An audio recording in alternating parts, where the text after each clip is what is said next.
दोस्तों, मनुष्य को अपने कर्मों का फल तो भोगना ही पड़ता है, चाहे कोई कितनी ही प्रयत्न क्यों ना कर ले, लेकिन वह कभी अपने कर्मों से बच नहीं सकता। कर्म उसे कभी माफ नहीं करते। आज इस कहानी में हम कर्मों के खेल के बारे में समझेंगे। आज इस कलयुग में कर्मों का फल अवश्य ही भुगतना पड़ता है, क्योंकि मनुष्य ही अच्छे बुरे कर्म करता है, पक्षी नहीं।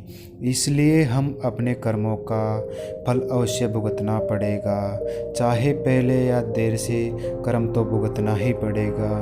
क्योंकि कर्म करने से पहले एक बार अवश्य सोचे, क्या मैं सही कर रहा हूँ। अगर कर्म करने से पहले हम सही से सोच लें तो शायद हम बुरा करने से बच सकते हैं। अगर अपने आप को बचा लिया होता तो सज़ा से भी बचा लिया। अपने बुरा कर्म कर लिया तो एक न एक दिन भगवान आवश्यक सज़ा देगा। इस जन्म में ही न तो अगले जन्म में ही कर्मों का फल भोगना पड़ता है। श्री गौतम ने भी गीता में कर्मों को ही सबसे उत्तम बताया गया है, क्योंकि कर्म जो हमारे भाग्य का निर्माण करते हैं।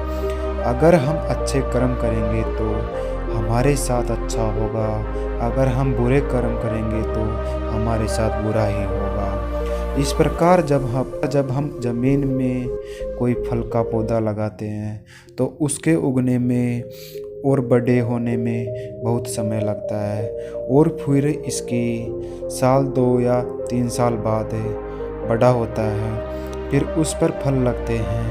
क्योंकि किसी भी कर्म का फल 1 या 2 दिन में नहीं लगता, चाहे वह बुरा। क्योंकि किसी भी कर्म का फल 1 या 2 दिन में ही नहीं मिल पाता, चाहे वह बुरा या अच्छा, या आपके ऊपर निर्भर करता है कि आप कर्म कौन सा कर रहे हैं। फल मिलने में समय ज़रूर लगेगा, पर मिलेगा ज़रूर। यही समय और परमात्मा का नियम है कि हमारे द्वारा किए गए हर कर्म या सुख और सुख हमारे कर्मों के ऊपर ही निर्भर करता है। हमें सुख और दुख अपने द्वारा किए गए कर्म का हिसाब किताब चुकता कर रहे हैं। हमें इस कहानी से यह शिक्षा मिलती है कि हमारे जीवन में कर्मों का फल हमें अवश्य ही भुगतना है, क्योंकि एक दिन हमें वह 2 गुना होकर मिलेगा।